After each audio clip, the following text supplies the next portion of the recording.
Good morning, everyone. Today's topic is data warehouse modeling. The seminar on data warehouse modeling, that is, a warehouse is a subject oriented, integrated, time variant, and non volatile collection of data in support of management's decision making process. Myself, Fatima Sania Hassan, and today I will be presenting the topics covering data warehouse modeling and all the subtopics that are present in that. We see the data warehouse modeling in that the data warehouse have four keywords, that is subject oriented, integrated, time variant, and on non-volatile. The first topic we cover is data cube. What is data cube and what it exactly does? It has the data warehouse and the OLAP tools are based on the multidimensional data model, and this model of the data forms the data cube.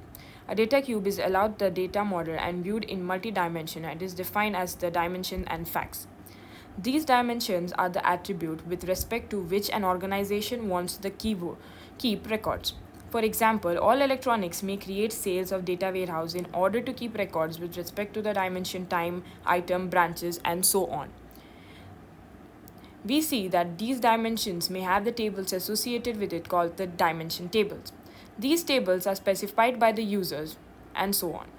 Here we have taken an example of a revenue cost of firm to be recognized on the basis of different factors as a geographical location.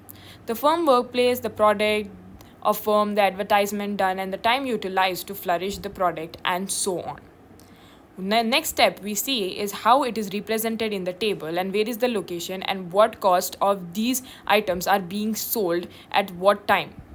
We also see that the factors of the sales which are also increasing and which are decreasing, which are represented in the form of 2D factor and the 3D data. Next, moving forward, we see the stars, snowflake, facts, toleration, and on. What is star schema? The star schema is the modeling paradigm of which the data warehouse contains and the large central table. It will have its item dimension, time dimension, price dimension, and location dimension given below, which will be connected to the main table. The next we see is the snowflake schema. This schema is a variant of star schema model where some dimension of the table is normalized and thereby further splits the data into additional table. And the major difference between the snowflake and the star schema model is that the dimension of the table of the snowflake model may be kept to normalize. The next we have the fact constellation. Fact constellation is the sophisticated application may require multiple fact tables to share the dimension. This kind of schema can be viewed as a collection of stars and hence called the galaxy schema or a fact constellation. For the fact constellation, we have the representation that is given in the diagram. The next we have the dimension, the role concept hierarchy. The role concept hierarchy is nothing but defines the sequence of mapping for a set of low level concept to high level for more general concepts. We see that representation in the following diagram, how the cities, the place, and the country is divided. The next we see the measures and their categorization. In the measures, we have the three types, distributive, algebraic, and volatile. Distributive is nothing but an aggregated function that is distributed and can be computed in distributed manner. The next we have is the algebraic. Algebraic what it does is that it is computed by the algebraic functions of n arguments. It is not like distributive, but it is similar, but in a very different way. For example, we are taking average, can be computed by sum or count, and so on. Holistic is an aggregated function in an holistic if there is no constant bound on the storage size needed to be described in the subaggregated way. Now we have types of OLAP operation.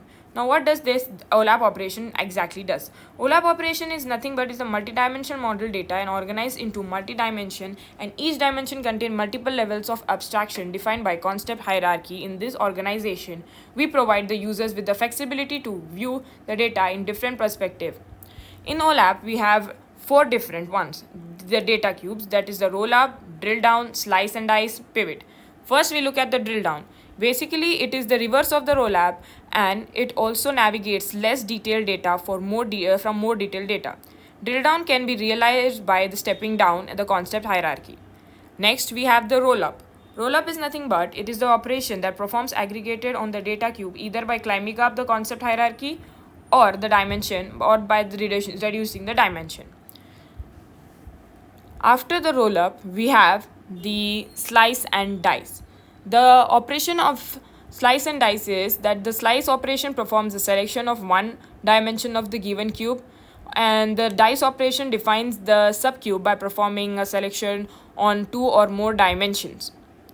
After the slice and dice, the last one we have is the pivot. Pivot is also called as the rotate and is visualization operation which rotates the data axis in view in order to provide an alternate presentation of data.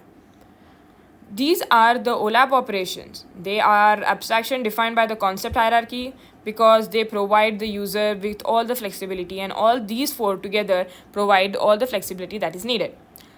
Next we see last is the StarNet query model of querying multidimensional database.